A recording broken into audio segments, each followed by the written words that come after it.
architected frontier romance screenplay with structured narrative beats and word count precision.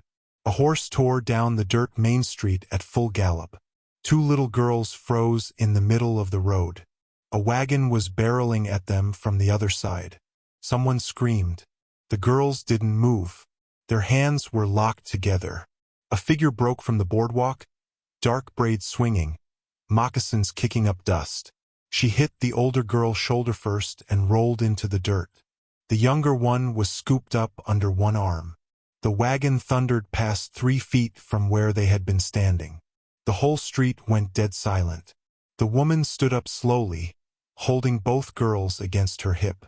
Her name was Nelia. She was Apache. Their father came running from the bank, his coat flapping behind him. He stopped 6 feet away and just stared at her. What happened in the next 2 minutes changed 4 lives forever. Stay with me on this one. The girls were Lily and Sarah, 8 and 5. Their father's name was Caleb Holt. He was the man who ran the bank in town, and he was the man who had buried his wife 2 years ago in a small graveyard behind the church. He didn't talk about it. People tried at first. They stopped trying. He just got up every morning, put on his coat, walked his daughters to school, walked himself to the bank, and walked home at 6. That was his life. Wash, repeat. 2 years of it. Now here's the thing about Caleb. He was a good man, but he had gone quiet inside. The kind of quiet that makes a man forget how to laugh at his own children's jokes. The girls had noticed. Lily, the older one, had stopped asking him for stories at bedtime. Sarah had stopped climbing into his lap. They were growing up around him, not with him. And Nelia saw it the moment she handed the girls back. She was standing in the dirt, hair full of dust from the roll, and she looked at Caleb and she saw a man who didn't know his own children anymore. She didn't say it. She just put Sarah's small hand into his, and she said, "Watch them better." Then she turned and walked back to Mrs. Holloway's shop. Caleb stood there with his daughters. The whole street was still watching. He cleared his throat. He nodded at the gathered townsfolk. He took the girls home. That night was the first thing that turned in him. He was setting the table. Bread and stew. The same supper they ate 4 nights a week. And Lily, who had not spoken much in months, looked up at him and said, "Papa, the lady saved us." Sarah, mouth full of bread, nodded hard. Caleb said, "Yes, she did. Can she come for supper?" He paused. He hadn't expected the question. He said, "It's not that simple, sweetheart." "Why not?" He didn't have an answer. He said, "Eat your stew." Lily ate her stew, but she watched him the whole meal. Sarah kicked her feet under the table, humming. Now here's something you need to understand about Nelia. She was Apache, yes, but she had grown up half between 2 worlds. Her father had been a chief who surrendered when she was 8. She had been sent to a mission school. They cut her hair. They taught her English. They taught her to read. They taught her to sew. When her parents died, she came back to the only place she remembered, which was this town. Mrs. Holloway, the old seamstress, had taken her in as a kind of partner. Nelia did the beadwork that nobody else in the territory could match. People bought it. They didn't speak to her at the counter, but they bought it. She lived in a small adobe house at the far end of town. She kept to herself. She walked to the shop every morning. She walked home every night. She had been doing it for 4 years, and most of the town had decided she was tolerable. Tolerable. That was the word. Caleb knew her in the way a man knows the postmaster or the blacksmith. By sight. By name. Nothing more. But that night, after the girls were asleep, he stood in their bedroom doorway and watched them breathe. Lily had her mother's brooch clutched in one little fist, the way she did every night. Sarah was curled up around her sister, and Caleb realized something. Today, on that street, he had seen his daughters truly laugh for the first time in 2 years. After the wagon, after the dust. When Nelia had set them down, Sarah had giggled. Lily had wiped tears off and grinned. Whatever had broken in his children when their mother died had cracked open just a little bit on that dirt street. He stood in the doorway a long time. Then he went down to the kitchen and poured himself a cup of cold coffee and sat at the table and tried to think about anything else. He couldn't. The next morning he walked into Mrs. Halloway's shop with a stiff back and an envelope in his hand. Nalia was at the counter, working a piece of leather with a needle that flashed in the light from the window. She didn't look up. "Miss," he said. She kept beating. "Miss Nalia." She stopped. She looked up. He set the envelope on the counter between them. "For yesterday. For my daughters." She looked at the envelope. She looked at him. She did not pick it up. "I do not need money," she said. "Take it. Please." "I did not run for money." He stood there a moment. He felt foolish, like a man who had brought a gift to a funeral. "Then what do you want?" "Nothing." She picked up her needle again. "Go home, Mr. Holt." He didn't move. "My daughters won't stop talking about you." She paused. The needle stopped mid-air. Then it kept moving. "Children remember a kindness. They will forget by next week.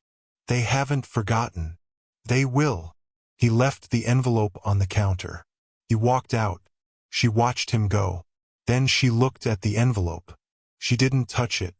That should have been the end of it. It wasn't. 3 days later, Caleb came home from the bank to find Mrs. Pearson, the woman who watched the girls in the afternoons, standing on his porch with her hands on her hips. "Mr. Holt," she said, "your daughters are missing." His blood went cold. "They were here at 3. I went to check on them at 4. The bedroom window was open. They left this on the bed." She held out a piece of paper. Lily's handwriting. 3 words. "Going to see." He didn't ask who. He knew. He saddled his horse. He rode straight through town to the adobe at the far end. He didn't knock. He pushed the door open. There were the girls, sitting on a woven blanket on the floor. Sarah was eating a piece of fry bread with both hands. Lily had a strip of leather across her knees and Nalia was leaning over her, guiding her small fingers around a needle. The 3 of them looked up at the same time. Sarah's face split into a grin. "Papa!" Caleb stood in the doorway. His chest was heaving. His hand was still on the door. Nalia rose slowly to her feet. She didn't apologize. She didn't explain. "They came an hour ago," she said. "I was about to bring them home. You should have brought them home immediately. I was about to. After fry bread and beadwork. After they ate. They were hungry." He opened his mouth to say something sharp. He closed it. He looked at his daughters. Lily was holding the strip of leather like it was a treasure.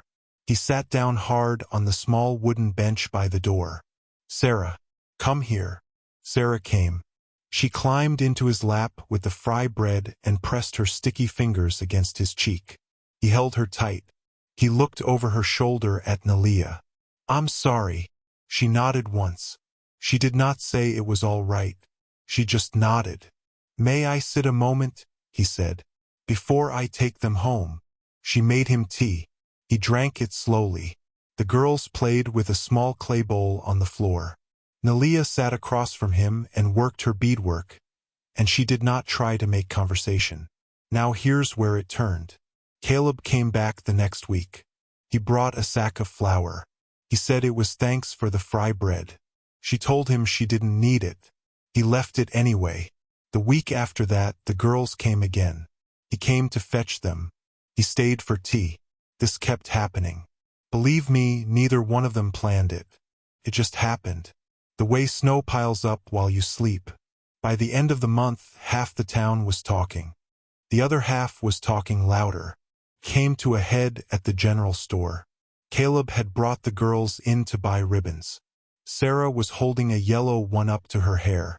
Mrs. Pratt, the shopkeeper's wife, was at the counter.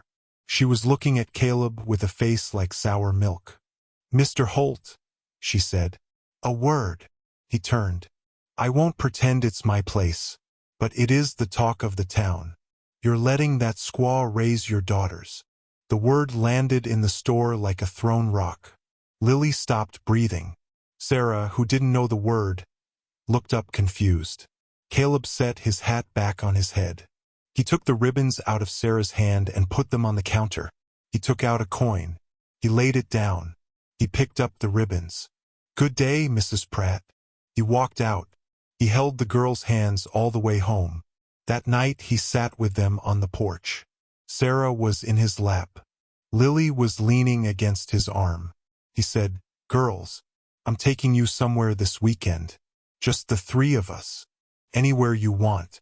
Pick anything." He thought it would be the river, or the candy shop, or the puppy that Mrs. Briggs's dog had had in the spring. Lily was quiet a long time. So was Sarah. Then they looked at each other. They held hands. Lily turned to him. "Papa, we want that Apache woman to be our mama." Sarah nodded so hard her braids bounced. "We want Nalia." Caleb sat there with his mouth slightly open. He laughed. Came out wrong. Came out like a cough. "Girls, that's not how that works. You don't pick a mama like you pick a ribbon." "You said anything," Lily said. "I meant a thing. A trip. A treat." "You said anything." He didn't have an answer. He carried Sarah inside. He tucked them both in. He kissed their foreheads. He went downstairs. He poured himself a whiskey. He sat in his chair by the cold fireplace. He told himself the girls would forget by morning. Children change their minds about toys, about songs, about the moon. They'd want a puppy by Sunday. He picked up the photograph of his late wife from the side table. He looked at it. He set it back down. He took a long sip. The house was quiet. The whiskey was warm. He let his shoulders drop for the first time in a year. He thought he had time. He didn't. The knock came at dawn. Caleb was already awake. He'd slept poorly. He was at the kitchen table drinking coffee when 3 hard raps shook the front door. He opened it. Sheriff Briggs stood on the porch, hat in hand, eyes down. "Caleb, I'm sorry to come this early. I need a word." Caleb stepped out and closed the door behind him. "Nalia was arrested an hour ago." Pratt swore out a complaint. "Says she stole his wife's silver brooch from the shop yesterday." Caleb's throat went dry. "That's a lie." "Maybe. But Pratt has 2 witnesses. Says he saw her slip it in her apron. The wife found the brooch missing this morning." "Where is she?" "Cell at the jail." "I'm coming." He saddled his horse. He rode into town with his coat half-buttoned. "Now here's what you need to understand. In that territory, in those years, a charge like that against an Apache woman was not going to be a fair fight. Pratt knew it. The sheriff knew it. Caleb knew it. He walked into the jail and the deputy let him through. She was sitting on the cell bench. Her hands were folded in her lap. Her hair was loose down her back. She did not look up. "Nalia." She looked up. "I know you didn't do this. It does not matter what you know. It matters to me." She didn't say anything. He saw, then, that her hands were shaking. She had folded them tight to hide it. He saw it anyway. "I'm getting you a lawyer. There is no lawyer in this county who will defend me. Then I'll get one from the next county."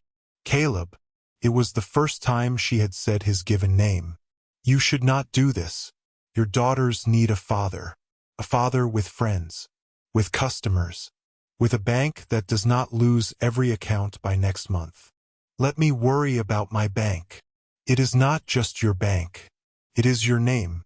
Your safety. They will not stop at me. Nalia, listen to me." He stepped closer to the bars. 2 months ago my daughters were ghosts. They walked through my house and they did not see me. You walked into a street and saved them. Then you walked into their lives and saved them again. I am not walking away." She looked at him a long moment. Her eyes were dark and wet, but her face did not move. She said, "Then God help us both." He left the jail. He rode to the next town. He hired a man named Albright who had a reputation for taking cases nobody else would touch. He paid him in cash. He rode home in the dark. That was the first payoff. The moment he stopped thinking about whether he could do it, he had decided. If you've stayed with me this far, take a second now to hit that subscribe button. There's a real cost to telling stories like this one, and your support keeps these going. Now back to it. Caleb came home to a brick through his front window. Glass on the floor. The brick had a piece of paper tied to it. Said one word. Squaw lover. He stood in the front room a long time. The girls were still asleep upstairs. He swept up the glass himself. He tacked a piece of canvas over the window. He told Lily, when she came down, that a stone had bounced up off a wagon wheel. She looked at him. She was 8. She was not a fool. She didn't say anything. That afternoon he took the girls to the jail.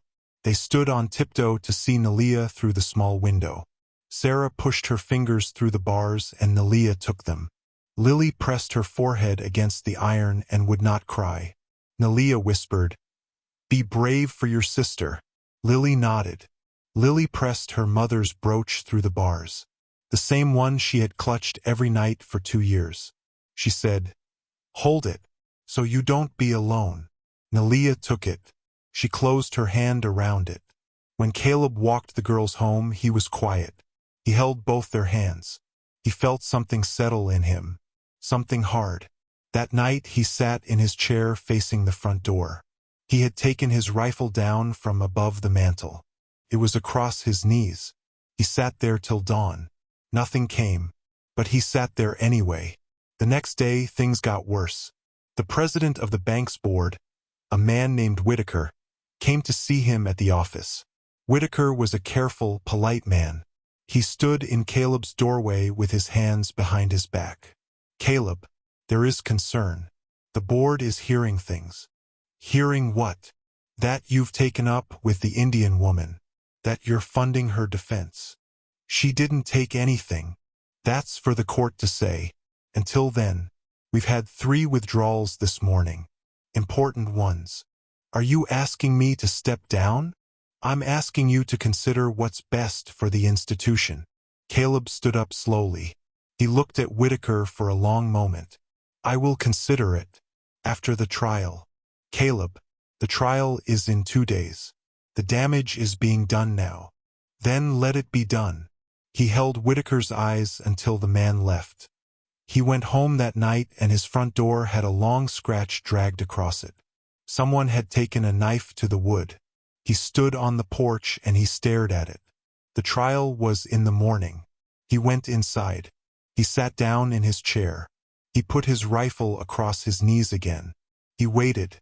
The courtroom was the upstairs of the general store. They had moved the bolts of cloth and put benches in. It was packed. Half the town was in the room. The other half was outside on the boardwalk, waiting. Nelia was brought in first. She wore a plain blue dress. Her hair was tied back. She looked smaller than Caleb had ever seen her.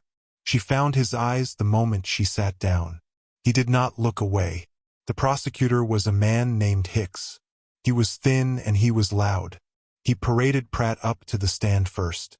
Pratt sat there and said he had seen the woman put the brooch under her apron. He was sure. He was certain. "Where exactly were you standing?" "By the flour sacks." "And the defendant?" "At the counter." "Could you describe her movement?" "She reached. She palmed it. She put it in her apron. It was clean. It was rehearsed. Believe me, you could hear it." Then Albright stood up. He was old and he was slow and he was sharp. "Mr. Pratt, the flour sacks are on the south wall. The counter is against the east wall. Is that correct?" "That's correct." "What is between the flour sacks and the counter?" Pratt thought. "A shelf." "A shelf with what on it?" "Goods." "How tall is the shelf, Mr. Pratt?" Pratt swallowed. 6 feet. "You are 5 feet and 7 inches tall, sir. By your own statement to the bailiff this morning. How did you see over the shelf?" The room went still. Pratt's mouth worked. There was a gap." "Where was the gap, sir?" "I don't recall exactly." "You don't recall?" "No." Albright turned to the jury. He said nothing. He just turned. He let the silence do the work. He called the second witness, a young man who clerked at the store. The clerk did even worse. He said he'd seen it from the storeroom. The storeroom had no door to the front floor. Albright let him stand there in his lie until even his own friends in the gallery were looking at the floor. Then Albright called Nelia. She walked to the stand. She took the oath. Her hand on the book did not shake. "Did you take the brooch, Miss Nelia?" "No." "Have you ever stolen anything in your life?" "No." "You make beadwork that is sold in Mrs. Halloway's shop. What do you charge for a single piece?" $3. Sometimes 5. "How many do you sell in a week?" 8, 10. "Then by your own labor you earn more in a week than that brooch is worth. Why would you steal it?" She looked at him. Then she looked at the gallery. Then she looked at Caleb. "I would not." The prosecutor cross-examined. He tried to get her angry. He called her by Indian terms. He asked about her father. He asked about the surrender. She answered every question with the same low, steady voice. She did not raise her voice once. Then Albright called Caleb. He stood up. Half the town was looking at him. He walked to the stand. He put his hand on the book. He sat down. "Mr. Holt, you know the defendant?" "Yes." "How?" 2 months ago she ran into the main street at full sprint. There was a runaway wagon coming. My daughters were in the road. They were 8 and 5. The wagon was 100 feet from them and they were not moving. She got to them in time. She got them out of the way. She rolled in the dirt holding both of them. She handed them back to me. She was not hurt by the wagon. She was bruised. She did not ask for thanks. She did not ask for money. I tried to pay her.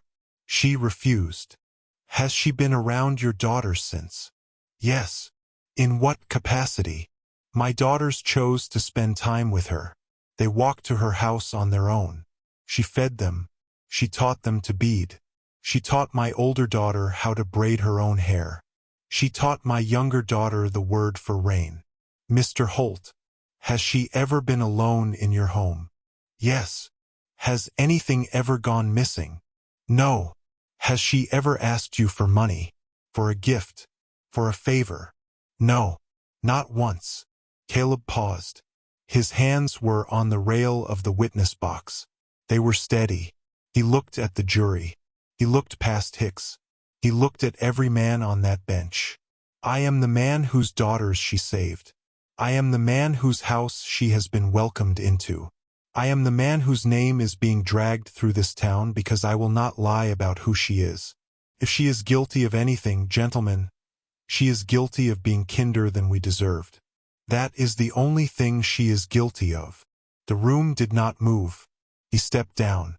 Then a thing happened that no one expected. Mrs. Pratt stood up. She was at the back of the room. She had been crying. Her face was streaked. "Your Honor, may I speak?" The judge looked at her. She walked to the front. She held something in her hand. She set it on the rail. It was the brooch. "I found it last night, behind the chair in my bedroom. I must have dropped it." She was crying. "I told my husband. He said it didn't matter. It does matter. I will not have an innocent woman." She broke down. Pratt stood up in the gallery, white as paper. The judge pounded his hammer. 5 minutes later, the verdict came back. "Not guilty." Nelia stood up slowly. She turned. She looked for Caleb in the crowd. He was already moving toward her. He took her elbow. She let him. They walked out of the courtroom together with half a town watching. Outside on the boardwalk, the girls were waiting. Sarah ran at Nelia's legs. Lily walked up to her and held out one open hand. The brooch was in Nelia's other hand. She took Lily's hand. She put the brooch back in it. She closed Lily's small fingers around it. She knelt down. She said, "Keep it. It is your mother's. She is yours." Lily threw her arms around her neck. Caleb stood there with both arms full of his daughters and Nelia all at once. He bent close to her ear. He said, "I made my daughters a promise. Pick anything, I told them. They picked the only thing I couldn't just give. So I'm asking you instead." She pulled back. She looked at him. "Caleb, you don't owe me a marriage for a courtroom. I'm not offering for the courtroom."